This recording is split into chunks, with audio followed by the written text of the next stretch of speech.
am going to make some fudge from my Nana's recipes.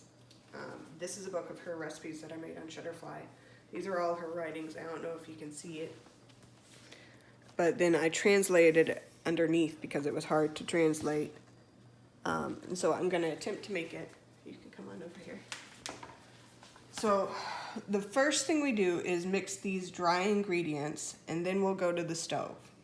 But first, I tried it last time doing marshmallows first, and that was kind of the wrong idea. I think we mix the nuts and the chocolate first, and this is milk chocolate, not semi-sweet. And these are walnuts that I had chopped up. So we're gonna pour these in.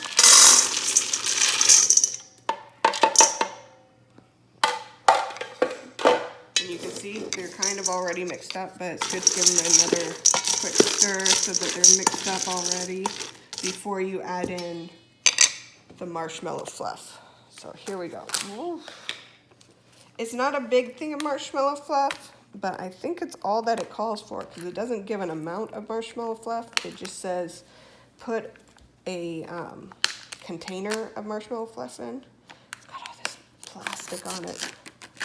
Whew, I gotta get it all off. And then usually you can like squeeze it and get it off from around the sides and squeeze it in there. See how it kind of pops away from the sides a bit? But then that's what you need the spoon for too, is to get the rest of it off. So, woo, here we go. Slowly but surely, there it went. But see, there's still a lot in there. So we're gonna use the wooden spoon. You can use a spatula too, but the wooden spoon's not gonna break as easily as a spatula is. And then, before you get some more of this out, because there's still a little bit in, you're gonna have to mix it and stir it all in here. So we're gonna do this for a little while, so you can pause it for a little bit. We have stirred it up, and you can come see it. It's well coated, every piece is well coated very well. And there's even a bit of marshmallow fluff on the spoon, but that's okay. We'll get that when we put the hot stuff in. Now, I know I mentioned earlier about deciphering or translating my Nana's handwriting.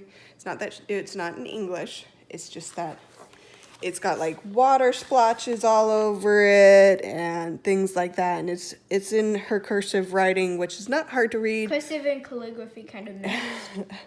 It's not generally hard to read, but Nana's handwriting is somewhat. And that's why underneath it's all typed out so that it's easier to read. But the next step we do is the stove. So we put this bowl away for a little bit. This is the 4.5 cups of sugar.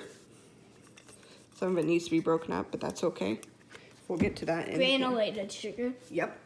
And then we have 2 sticks of butter, which equals a 1/2 pound. And then we just pour this in. We don't turn on the heat yet.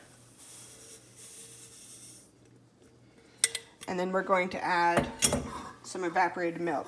She asked for 15 ounces, and I couldn't find a 15-ounce can. All I could find was a 12-ounce. And so I'm going to do a 12 and then a little bit more from a second can. So while I'm doing that, I'll see you soon. All right, now we've got the 15 ounces of evaporated milk in here, and we're just stirring it with the high heat on to incorporate you gotta get all that sugar dissolved into it. And that's 4.5 cups of sugar. So that is a lot of sugar, you see. You gotta make sure you're incorporating it completely. And you can tell it's starting to get hot because the butter has risen through it, which is good because you want it to rise through it. It makes it easier to tell when it's gonna get to temp because that butter is completely melted at that point.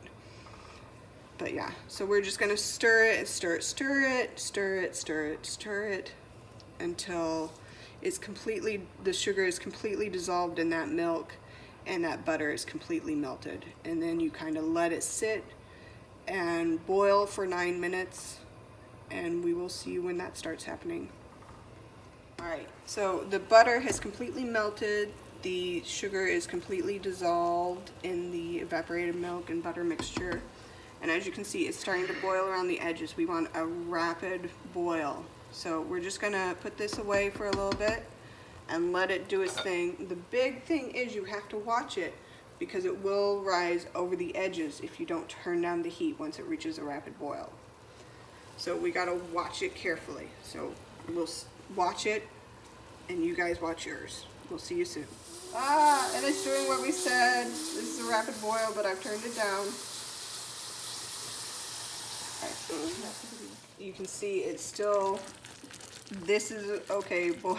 This is the boil it should be, rather than the one that we had it overflowing boil, which caused a big mess. But like it was just on 2. After you get it to the heat of the full temp, you turn it down lower, of course. And it's reached the 9 minutes, so I'm gonna turn this off, put a little protection on so I don't burn myself. And we're gonna mix it right away with this. And it starts to melt things right away. So you get some of that,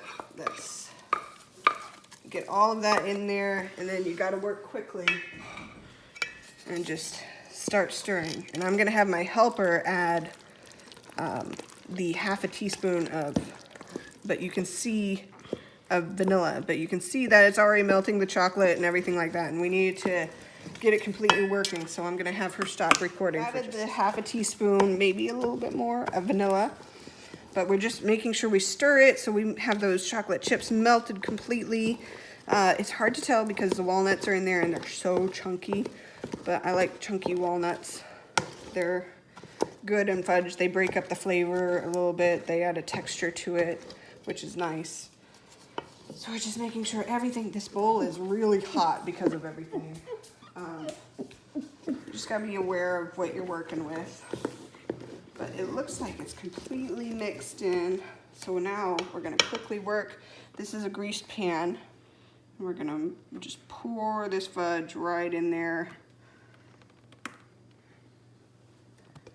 And it comes out so slow. It needs a little help. So you make sure you get it from around the edges. Just start adding it in to what you have. And then once it's all in, you'll, once it's all in, you're gonna flatten it out. But you gotta make sure you get it all in there first, which is hard to do. You're gonna have some in the bowl, which is fine.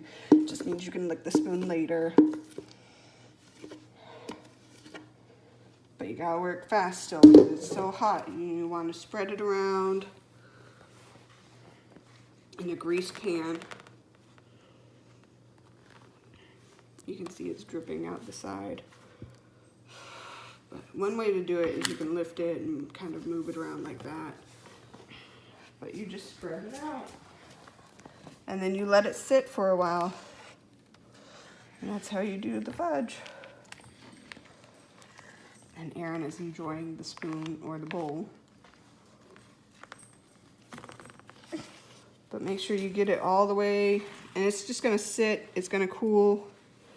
It's gotta cool for like hours. I think it said 3 hours or something like that. But look how chunky those walnuts are. This is gonna be so good. I made it before and it was very fine walnuts. So I'm excited to have the chunky walnuts this time. Erin's sneaking the chocolate over there. I'm gonna do the same. It tastes so good. See, it's already hardened.